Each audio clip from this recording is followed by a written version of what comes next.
이스라엘의 대자연, 보이는 것보다 훨씬 더 깊은 이야기가 숨겨진 땅입니다.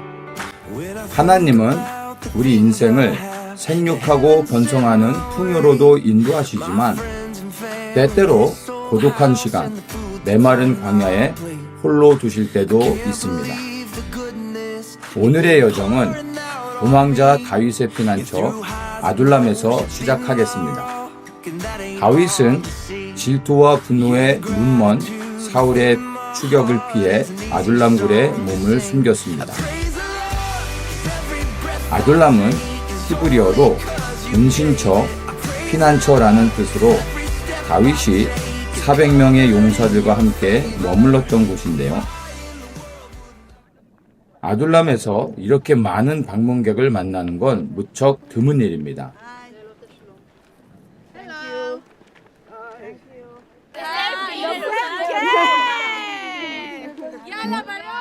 현장 학습 나온 유대인 여학생들까지 만나다니 정말 특별한 날이었습니다. 3000년 전 다윗이 머물렀던 곳, 말씀에 기록된 생생한 현장에서 성도들은 도망자 다윗의 삶을 상상했을 겁니다. 벼랑 끝 동굴에서 다윗은 얼마나 두려웠을까요? 어쩌면 사무엘에게 기름 부음 받았던 일이 생각났을지도 모릅니다.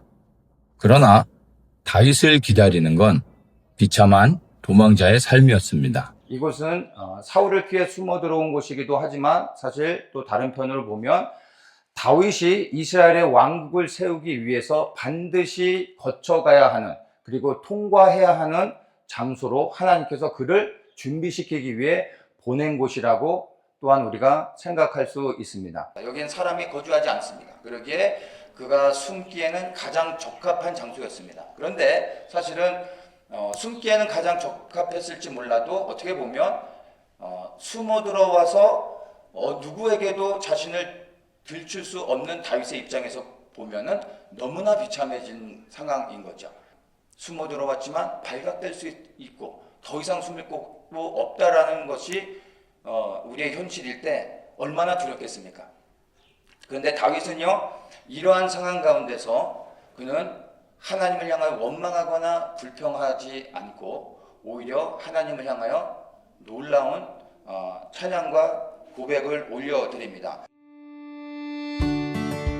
왕이 될 사람이었지만 항상 생명이 위태로웠던 다윗이 어떻게 하나님을 찬양할 수 있었을까요? 광야를 떠돌며 13년이나 도피 생활을 하면서 말이죠.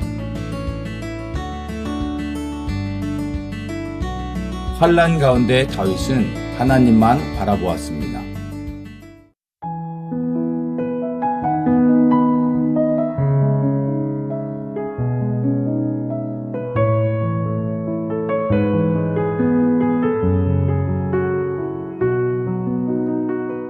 근데 다윗은 이 가장 비참하게 떨어진 현장에서 하나님을 향한 원망을 멈추고 마음의 생각을 바꾸고 하나님을 찬양하기로 합니다. 그가 가장 낮아진 곳에서 하나님만을 가장 높였다라는 것입니다. 이러한 다윗의 마음을 하나님은 기뻐하셨기 때문에 하나님께서 그를 택하시고 이스라엘의 통일 왕국을 세우는, 하나님을 대신하여 하나님의 이 땅에 보여지는 하나님의 왕국을 세운 위대한 사람으로 하나님이 사용하실 수 있었다라는 것입니다. 마지막 때를 살아가는 우리에게 있어서 정말 중요한 것이 바로 다윗의 마음의 고백과 결단입니다. 우리에게도 필요한 결단이죠. 먼저 할게요. 네. 아들이 제 나무도 있고.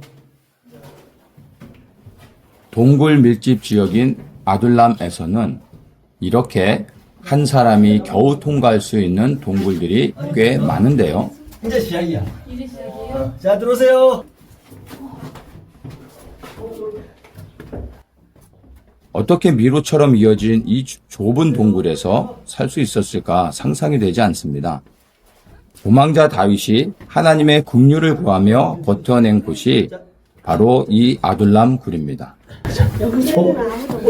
올라왔어요? 오케이. 할렐루야. 나는 진짜 으쌰 네. 잠깐 천천히. 와 여기 진짜 힘들구나 여기가 제일 하고 있어. 조심하세요 네네네. 천천히. 네 이제. 으쌰 와 갈수록 좁아지는 동굴을 보면서 마지막 때 성도의 삶이 이처럼 좁은 길, 외로운 길일 것이라는 생각을 하게 됩니다. 그러나 누군가는 반드시 가야 할 길이죠. 여기에 이런 데 숨으면 누가 잡겠니? 못 잡을 것 같아 그럼. 여기 숨어 잡으면 아무도 잡을 수가 없어. 여기 이런 데 모여있었던 거야. 400명이요?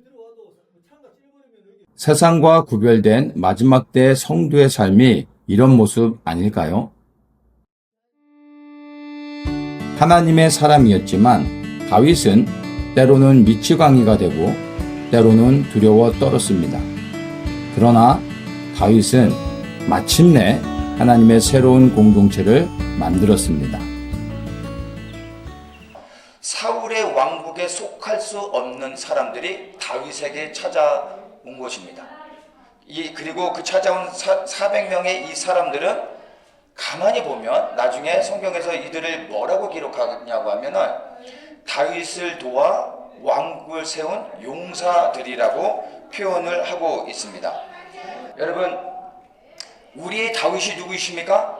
예수 그리스도이신 겁니다. 근데 예수 그리스도께서 이 땅에 그분의 영광스러운 나라를 세우기 위해서는 여러분 누가 필요합니까? 이 세상에 속할 수 없는, 이 땅에 속할 수 없는 하나님의 사람들이 우리의 다윗이신 예수 그리스도께로 모여들어야 한다는 것입니다. 근데 여러분, 주의 재림이 임박한 이 시대, 예수 그리스도께서 재림하신다는 것은 하나님 나라의 왕으로서 이 땅 가운데 통치하러 오시는 겁니다. 왕국을 새로 내려오시는 겁니다. 그러면 그분이 이 땅에 왕국을 세우기 위해서 그분에게 지금 필요한 사람들이 누구입니까? 신부입니까? 군사입니까? 군사라는 것입니다.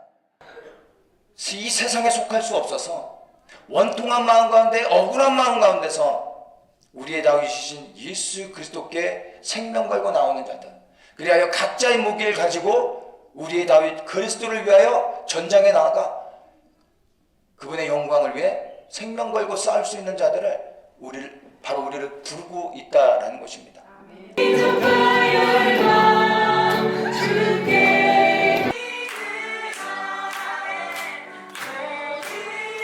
아둘람굴에서 뜨겁게 예배드리던 성도들은 다윗을 묵상하며 어떤 마음을 받았을까요? 다윗이 왕궁에 있을 때 하나님을 찬양한 게 아니라 가장 낮은 곳에서 하나님을 찬양하고 또 하나님께 영광 돌리는 다윗의 그 영성이 오늘 제게도 하나님께 간절히 구하고 또 저도 가장 낮을 때, 가장 고난 중에 있을 때 하나님을 찬양하는 자가 되도록 결단하겠습니다.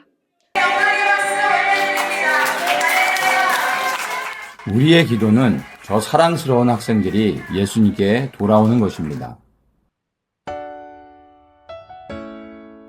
눈이 가려진 유대인들이 예수님을 증오했던 흑암의 시간을 뛰어넘어 메시아 예수님을 만나길 기도합니다.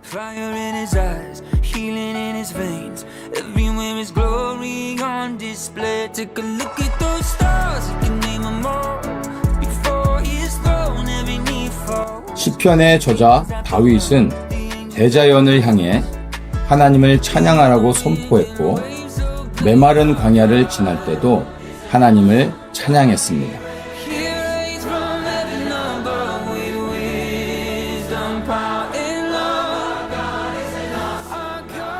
이스라엘의 광야는 생각보다 넓고 생각보다 뜨겁고 숨쉬기조차 힘든 곳입니다.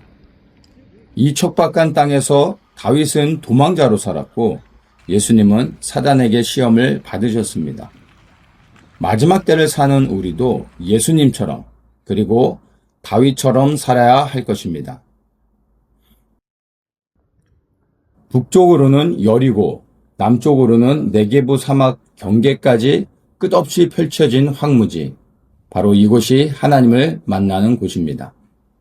예수님이 이 길을 걸어가셨다는 생각을 하니까 도저히 믿기지는 않는데 우리가 앞으로 걸어가야 될 그런 길이지 않을까. 이 마지막 때를 살아갈 때에 예수님이 홀로 걸어가신 이 길을 생각하면서 우리도 인내하며 이 길을 걸어가야겠다는 그런 각오를 하고 있습니다. 길로 인도하고 있음을 우리는 기억해야 할 것입니다. 그리고 또한 이 유대가 이 광야를 히브리어로 미드바르라고 말을 합니다. 미드바르는 그곳에서 말씀하시다, 하나님이 말씀하시는 곳, 이런 의미로 해석을 합니다. 그래서 광야의 삶을 지나가지 않고서는 결코 주님의 음성을 들을 수 없고 또 주님의 말씀하시는 것을 깨달을 수 없는 것입니다.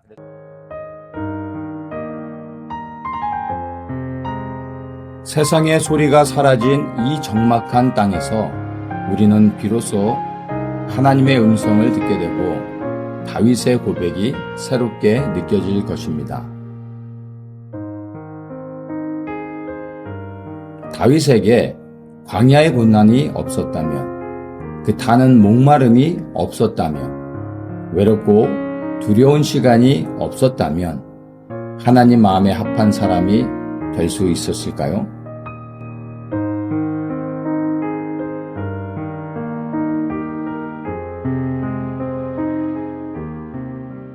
우리가 진정으로 해야 될 고백은요, 우리의 상황의 환경이 이런 광야와 같이 황량할지라도 여호와께서 나의 편에 계시고 나와 함께 계시다면 그것이 푸른 초장이 되어지는 것입니다. 그리고 내가 여호와로 인하여 감사하며 살아갈 수 있는 것입니다. 이것이 마지막 때를 살아가는 성도들의 마음의 고백이 되어야 하는 것입니다. 진정으로 우리가 구해야 될 푸른 초장은 눈에 보여지는 외적인 환경이 아니라 내 마음속에 생명 되신 예수 그리스도가 주인이 되어 주셔서 그분의 생명으로 내가 살아가고 있는 환경이 어떨지라도 그것과 상관없이 예수 그리스도를 의지하여 믿음으로 끝까지 이 광야를 지나 하나님의 음성을 듣고 말씀에 순종하여 그분이 명하시는 길을 따라 우리는 묵묵히 우리가 믿음으로 행하며 나아가는 것입니다. 광야는 버림받은 곳이 아니라 선택받은 곳이고 예수님이 함께하는 곳입니다. 광야에서 비로소 우리는 사명을 발견하게 될 것입니다. 마음을 굳게 하고 하나님 나라가 이 땅에 임하는 그날까지 그리스도의 군사로 살아갑시다. 다윗처럼.